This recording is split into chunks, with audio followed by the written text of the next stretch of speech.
Alors, ce qui m'a ce matin même le plus énervé, que dis-je, courroucé, c'est que il y a un monsieur du nom de Gabonisation qui a eu du mépris à l'égard d'une femme, Tania, mais aussi à l'égard de toutes les femmes du monde, et en particulier la femme gabonaise.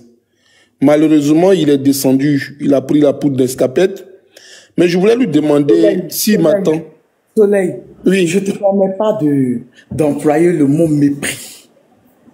Voilà. Il a juste montré qu'il est faible. Il a juste montré sa carence intellectuelle. Sinon, en plein 21e siècle, en plein 2025, où on a des femmes présidentes, toi, un villageois, toi, tu viens dire que quand une femme, on lui donne la parole et tout comme ça, il a la mentalité de ce à quoi il ressemble.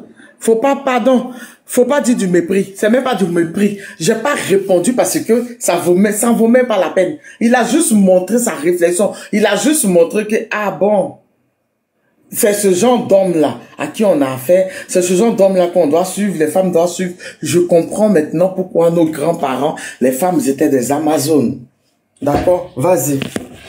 Donc, c'est ce que je voulais dire en disant par là, pour dire que ce volet-là, j'allais lui demander simplement quel est le programme de M. Oligui pour l'émancipation de la femme gabonaise. Quelle est donc la place de l'éducation de la jeune fille au Gabon?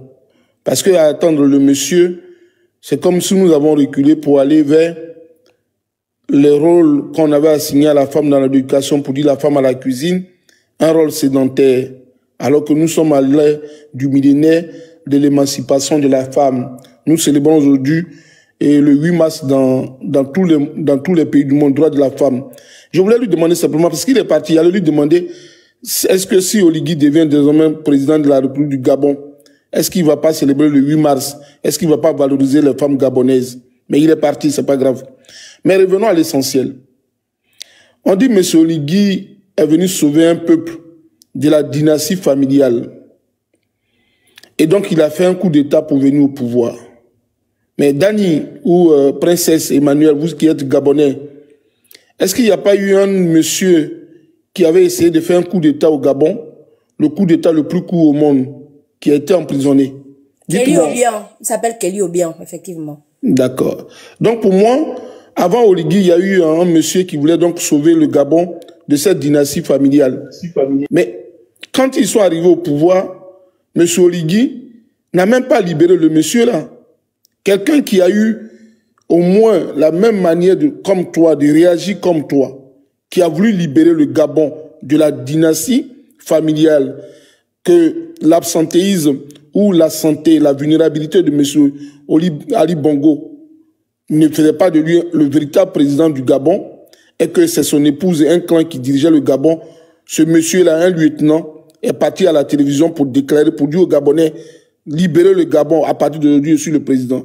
Oligui étant au pouvoir, il était toujours le chef sécurité, ou bien il était à la présidence.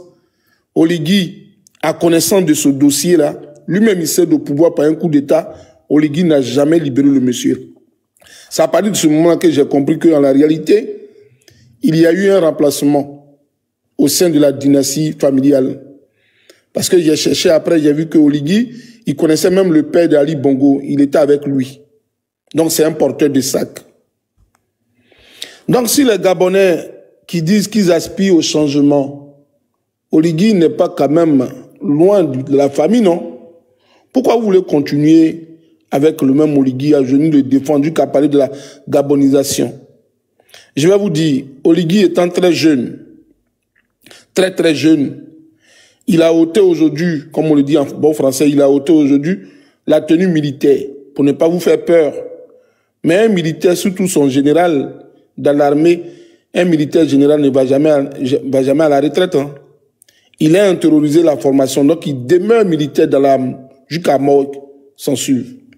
Donc si ce monsieur-là cède au pouvoir, vous allez revenir à une étape, et qu'on appelle militaire. Il va encore être plus dictateur que la famille Bongo. Je vous dis, écrivez noir sur blanc. On parle aujourd'hui, vous avez même aujourd'hui le culot de faire un débat politique du palais du Gabon.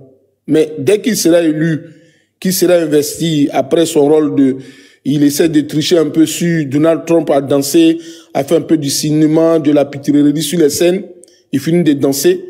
Mais en la réalité, il vous vend du fake. C'est pas sa vraie personnalité qui est là. Sa vraie personnalité, c'était celle quand le peuple gabonais, avec les élections de Jean Ping, et le peuple gabonais était sorti, ils étaient matés dans les rues là. C'est le même Oligui, hein. Il était là quand vous souffriez hier.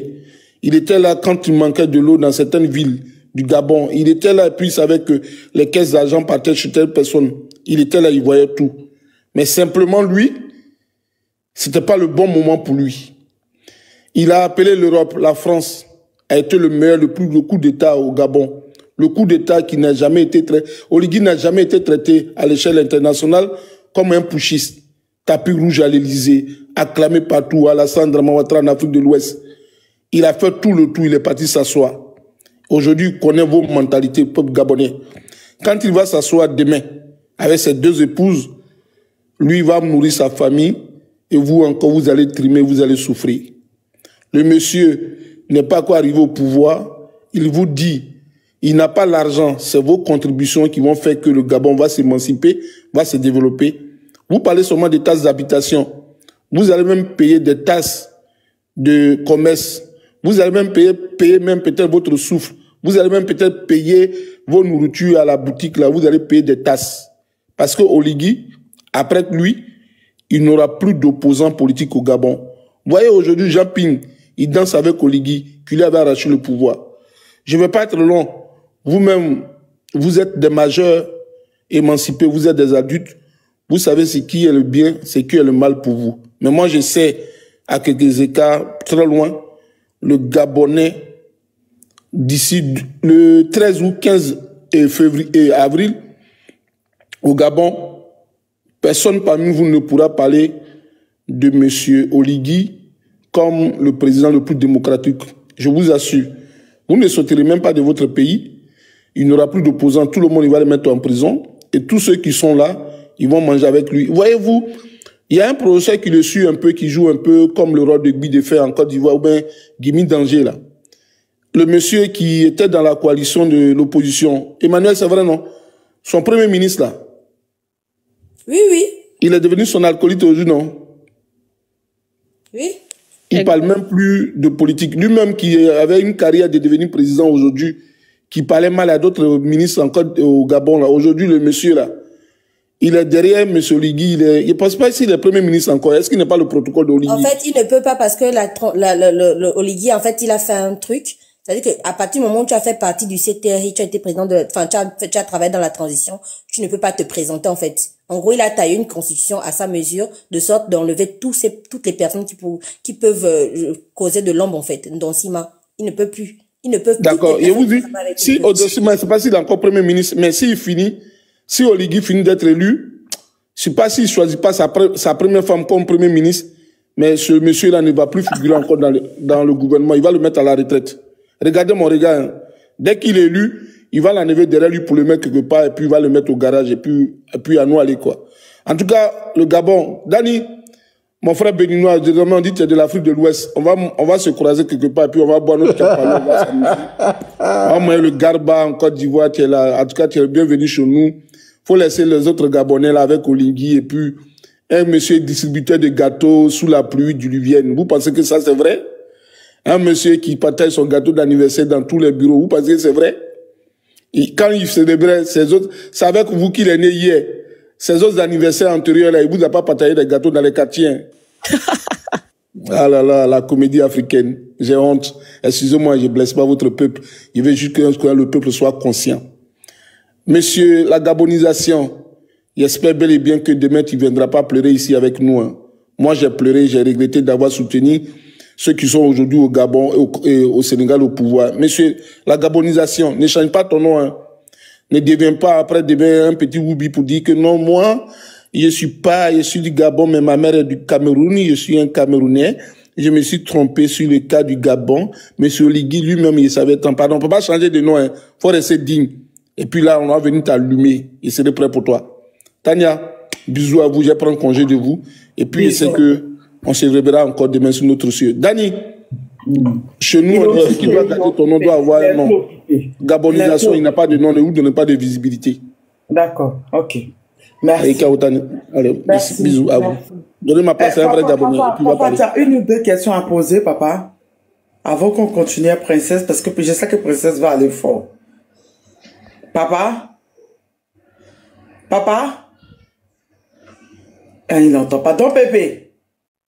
Bon, il n'est pas à côté aussi. D'accord. On va passer la parole à Princesse. Mais avant de continuer, Princesse, j'aimerais te poser une question. Je peux? Oui, je suis là. D'accord.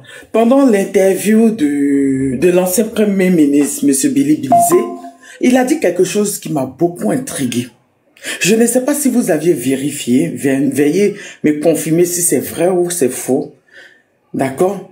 Est-ce que le jour du coup d'État, d'accord? Le jour du coup d'État, le 30, est-ce que c'est vrai que l'ambassadeur de la France est allé voir M. Onengi? Parce qu'il a dit que c'était là dans les archives. Bah, écoute, Tania, bonjour déjà à tout le monde. Monsieur Alain-Claude Billy-Bizet, il a fait ces déclarations-là. Et jusqu'à présent, ni la France, ni le Gabon n'a démenti. On a vu monsieur Oligui lors de son interview à la RTG, Gabon Première, qui est venu, les journalistes n'ont pas posé la question parce que nous, on attendait ce moment-là, on s'attendait à ce que les journalistes posent la question pour qu'il apporte un démenti. Mais ça n'a jamais été démenti. Donc, qui ne dit mot consent.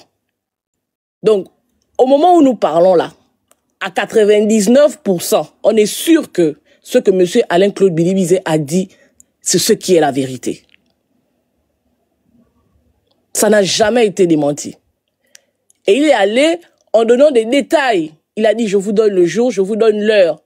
Et s'il y a un qui vient démentir, les archives sont là.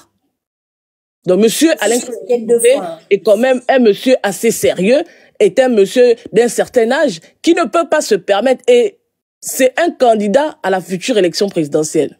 Donc, il ne peut pas se permettre de venir affirmer des choses comme ça et personne ne réagit. Il sait sur quoi il est assis. Son pied est posé sur un caillou. Et c'est lui seul qui connaît la grosseur de ce caillou-là. Voilà. Il n'y a jamais eu de démenti. Donc, jusqu'à présent, c'est vrai. Mais, Princesse, pour ne pas te couper, hein, s'il te plaît. Tania, le 1er septembre 2023, mais le même ambassadeur était au bureau d'Oligui? Qu'est-ce qui t'étonne? Le 31, le lendemain du coup d'État, des émissaires français étaient encore dans son bureau pendant 2 jours d'affilée. Pourquoi ça devrait t'étonner?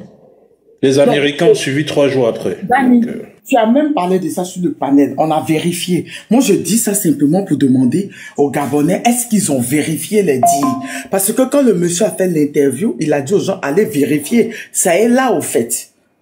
Donc, je demandais à sa princesse pour voir si est-ce qu'ils ont vérifié. Est-ce qu'ils ont vérifié? Est-ce que c'est vrai? Vas-y, princesse, désolé de t'avoir coupé. Nous, on n'a pas la possibilité de vérifier. Ce qui aurait pu nous faire douter des propos de M. Alain-Claude Billy-Bizet aurait été que la question soit clairement posée à M. Oligui et qu'il nous apporte des éléments contradictoires. Mais ça n'a pas été fait. Pourquoi on a esquivé cette question?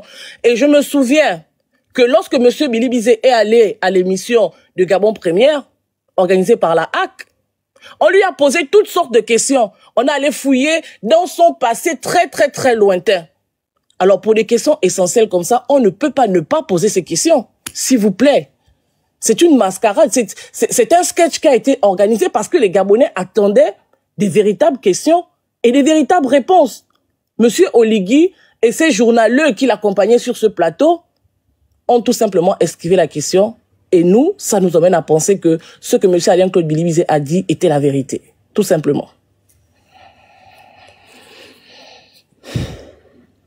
Maintenant, si je peux continuer, vous voyez, gabonisation qui était là. Je vais vous dire pourquoi je parle de lui. Je vais vous dire pourquoi je parle de lui. Moi, je suis princesse de Souba, à l'état civil Nélinga Bima. Je suis du Haut-Togo. Donc, ceux qui disent dans les commentaires, oui, vous parlez, vous n'êtes pas gabonais. Je suis gabonais 100%. J'ai la légitimité de m'exprimer et de parler des histoires du Gabon. Ok?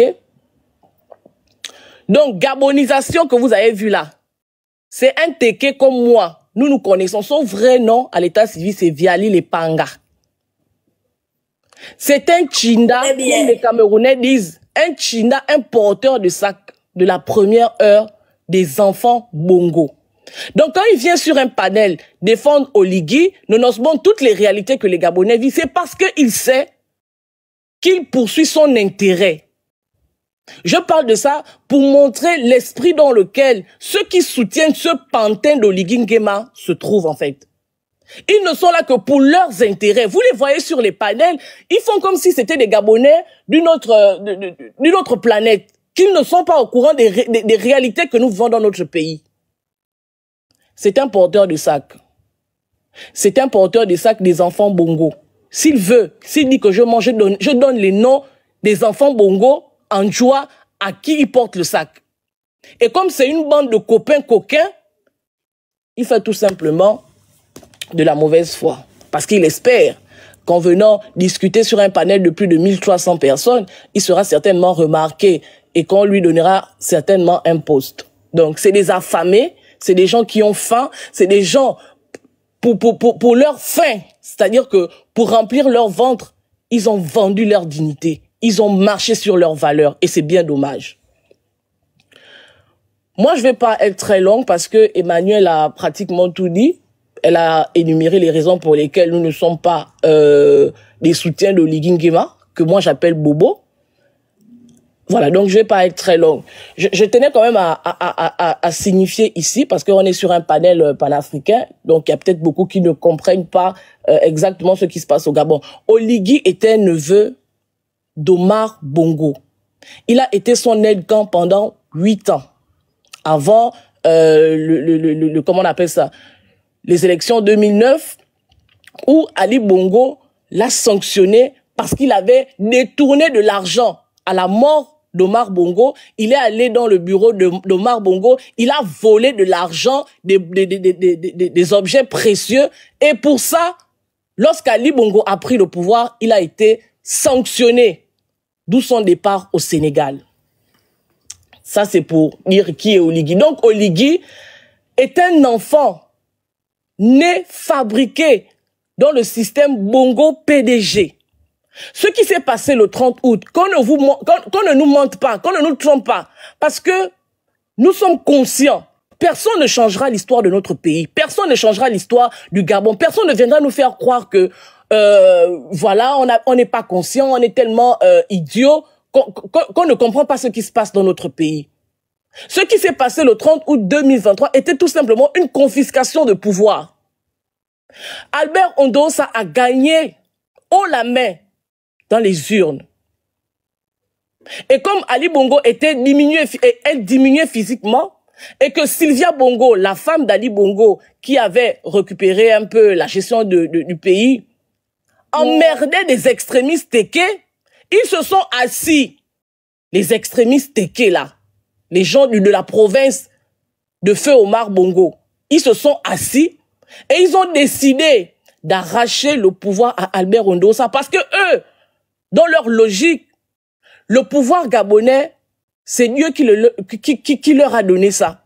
Et ils ne conçoivent pas le fait que ce pouvoir-là aille dans une autre province, notamment celle du Grand Nord, le Wellington. Donc, c'est une confiscation de pouvoir.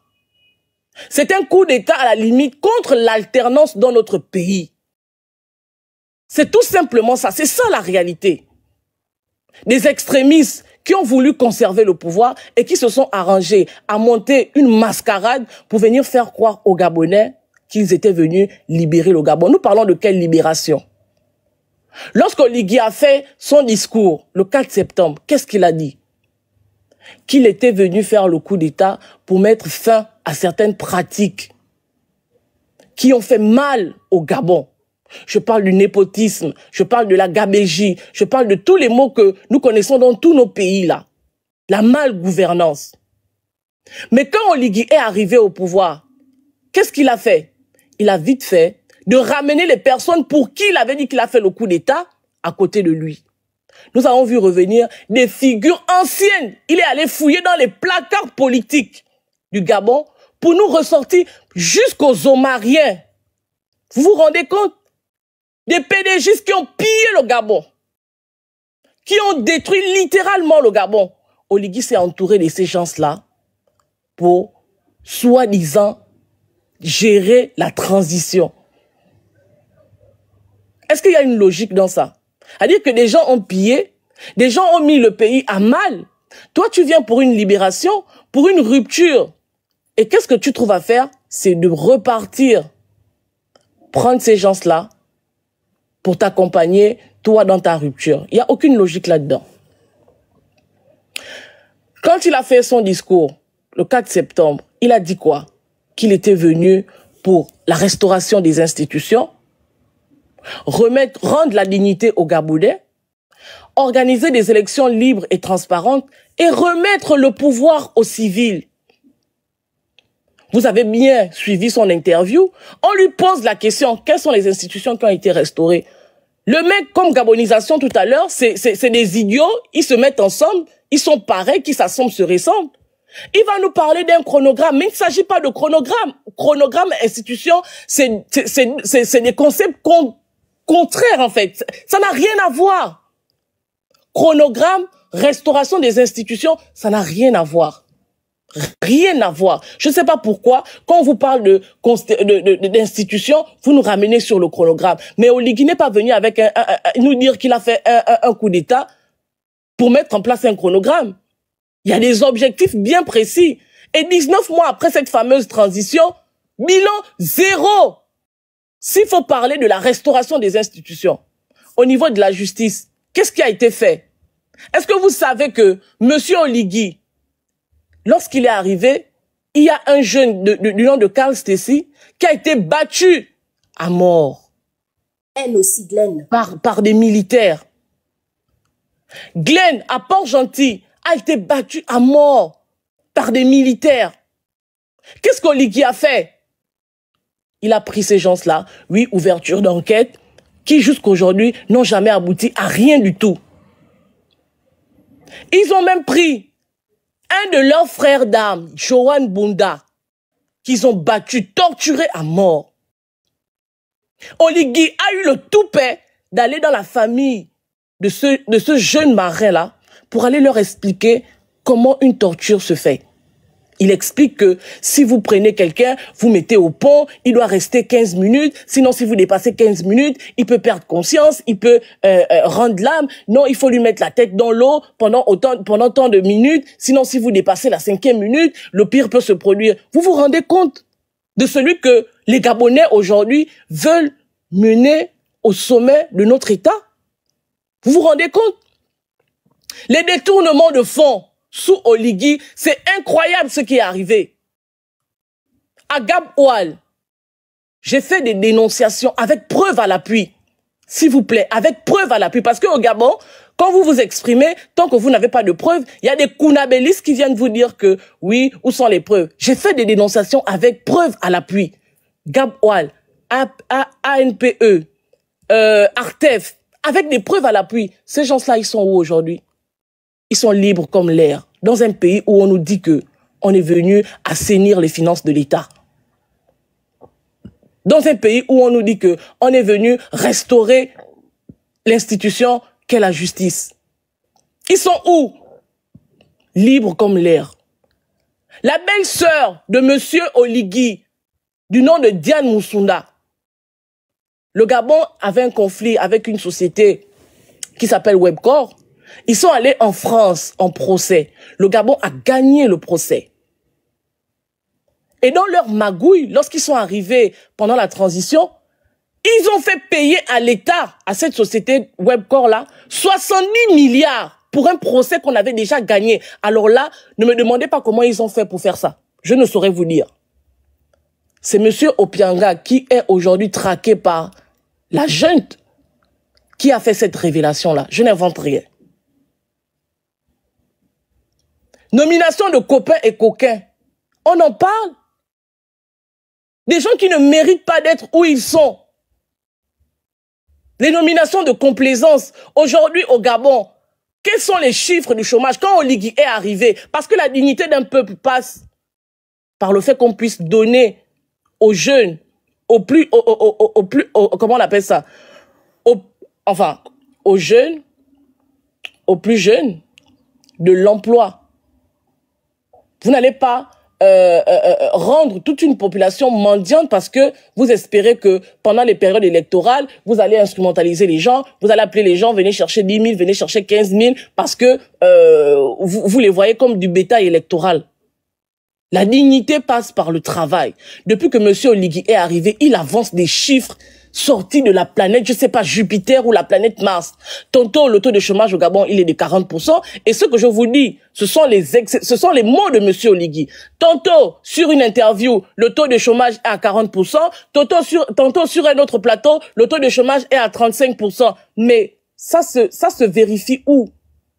Parce que nous avons des jeunes qui chaque jour pleurent l'emploi. Nous avons des femmes qui, au moment où nous parlons, continuent d'accoucher à même le sol. Où est le changement? Où est la rupture qu'Oligui nous a promis? La commission Vérité, Justice, Réparation pour les élections de 2016, pour les élections de 2009, pour les élections de 2005, pour les élections de 98.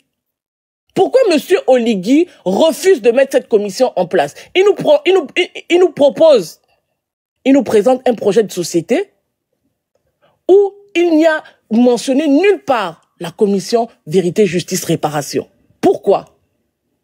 Parce qu'il protège ses frères d'armes. Parce que c'est la garde républicaine qui a toujours empêché au vote gabonais d'être pris en compte. Les Gabonais ont toujours voté contre ces gens-là.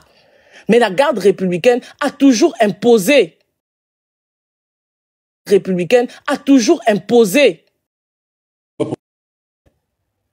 que depuis que M. Oligui est arrivé à la tête de notre pays, il a demandé au nom de la GR pardon au peuple gabonais pour toutes les exactions que nous avons vécues? Aujourd'hui, il y a des familles complètement déchirées. Il y a des gens aujourd'hui qui sont dans le gouvernement de M. Oligui qui disaient à l'époque qu'il y avait plus de 500 morts, il y avait plus de 300 morts à l'élection de 2016. Ces gens-là sont aujourd'hui aux affaires. Où sont les charniers qu'ils ont dénoncés?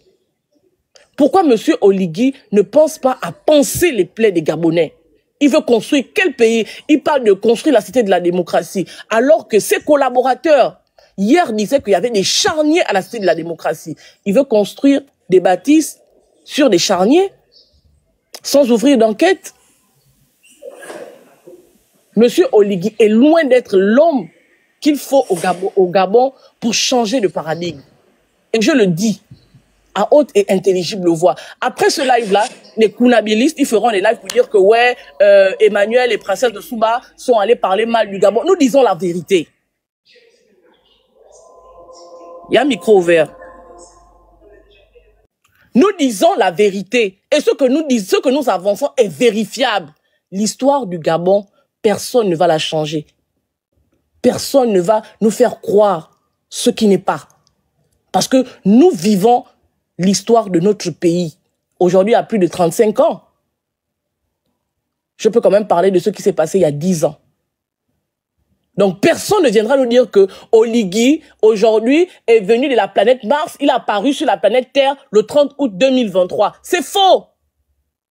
En 2009, Oligui a été envoyé à Port-Gentil lors des élections présidentielles. Oligui est celui qui est venu dire devant une foule que lorsqu'il était directeur des services spéciaux, il allait en prison chahuter les prisonniers. Allez-y demander à Bertrand Zibabegue ce que Oligui entend par chahuter les prisonniers. Pour ceux qui ne comprennent pas, il allait torturer les prisonniers en prison. Ils ont cassé la clavicule de ce monsieur. Et comme les gens, pour leur ventre, pour leurs intérêts, sont prêts à renier même leur dignité, aujourd'hui, c'est ce monsieur Zibabegue-là qui passe partout pour faire l'apologie de monsieur Oligui. C'est incroyable. Nos frères africains, aidez-nous à faire extrêmement de bruit sur la situation du Gabon. Parce que nous sommes en danger. Et les Gabonais normalement constitués ne vous diront jamais que Oligui est l'homme de la situation au Gabon. Monsieur Alain-Claude Bilibizé nous propose la rupture. Monsieur Alain-Claude Bilibizé, dans son projet de société, il a dit son premier pilier, c'est la commission vérité, justice et réparation. Réconciliation. Les Gabonais ont besoin de réconciliation. Parce que nous avons énormément souffert. Les Gabonais portent en eux les stigmates de toutes ces périodes électorales que nous avons vécues dans notre pays. C'est ça la réalité. Je vais m'arrêter là pour l'instant. Si vous me permettez, si tu me permets, Dani, je vais rajouter 2-3 trucs. Après, je pense que je vais prendre congé de vous. Alors. Ok, un peu rapidement, on va écouter Ekoura. Ok, d'accord, ça marche. Alors, j'aimerais vous rappeler que ce même Oligui là a dit qu'on a fait 1950 km de route en 19 mois. 1950 km de route hein, en 19 mois. Je ne sais pas si c'est faisable dans un autre pays. Je ne sais pas si en Côte d'Ivoire ou au Mali ou au Bénin. Je ne sais pas. Je ne sais pas si c'est possible de le faire. 1950 km de route. Sans compter que ce même Oligui passe le temps à manipuler la loi. Ce même Oligui-là est celui qui nous a imposé M. Alain-Claude Bilibinzé. Ce même Oligui qui a taillé une constitution à sa mesure, à sa manière. Parce qu'aujourd'hui, pourquoi on en est au point où on doit choisir entre Alain-Claude Bilibinzé et lui? Simplement parce que Oligui a taillé une constitution. Dans la constitution d'Oligui, il a dit ceci, que les personnes qui ont fait plus de 3 ans en dehors du Gabon ne peuvent pas se présenter. Les personnes qui ne sont pas mariées à des Gabonais ne peuvent pas se présenter. Et voilà, ça fait partie des critères. Et des personnes qui ont dépassé, je pense 70 ans, 72 ans ne peuvent pas se présenter. Il s'attaquait à ses rivaux, à André Bombam, comment il s'appelle le princesse, Dossa. Andosa, il s'adressait à Daniel Mengara et j'en passe, d'accord? Ce même Oligui là a refusé la candidature d'un monsieur qu'on appelle Jean-Rémy Yama. En demandant à monsieur Jean-Rémy Yama d'apporter l'acte de naissance de son père. Et je tiens à vous rappeler que monsieur Jean-Rémy Yama était monsieur de la cinquantaine ou plus. Et vous êtes sans ignorer que les personnes qui sont nées vert, à l'époque, n'avaient pas d'acte de naissance. Le père de Jean-Rémy Yama est né vert. Ça veut dire qu'il n'y avait pas encore de mairie pour faire des déclarations de naissance, d'accord? Et malgré tout, monsieur Jean-Rémy Yama s'est bagarré pour aller trouver, je crois, un certificat de naissance pour apporter. Ils ont totalement rejeté son dossier. Et je vous dis, parmi les personnes qui sont aujourd'hui dans la course à la présidentielle au Gabon, il y a des personnes qui ont vécu plus de 3 ans au Gabon. Et leur candidature a été acceptée. Ils sont là dans la course présidentielle. Donc vous vous rendez compte, vous voyez que ce que nous vivons actuellement est fait sciemment. Oligui a cru qu'en nous imposant M. Alain-Claude Bilibinzé, nous allons justement rejeter ces derniers. Mais on est conscient, on est des personnes, on a fait des études, on est des intellectuels et on s'assoit, on a nos cerveaux, on réfléchit. Moi, je suis celle qui a attaqué et j'ai sérieusement attaqué Bilibinzé. Princesse a attaqué Bilibinzé autant que nous l'avons attaqué, mais pas qu'un peu. Lui-même, il avait dit sur l'émission de Princesse. Mais nous sommes assis, on a réfléchi. On s'est rendu compte qu'en fait, le gars, il a voulu s'amuser avec nous en faisant passer ce monsieur pour le pire, le mal de l'Afrique. Et on a compris que, mais en fait, ce monsieur, on a discuté avec lui, en fait, on a échangé avec lui, mais ce monsieur n'est pas le mal de l'Afrique. Et donc, j'aimerais interpeller les Gabonais. Ne suivez pas ce que ne rentrez pas dans le populisme, en fait. Ne suivez pas ce que les gens disent sur ce monsieur. Allez lire son projet de société et vous verrez. Allez regarder ses interviews et vous verrez. Chaque planète a sa propre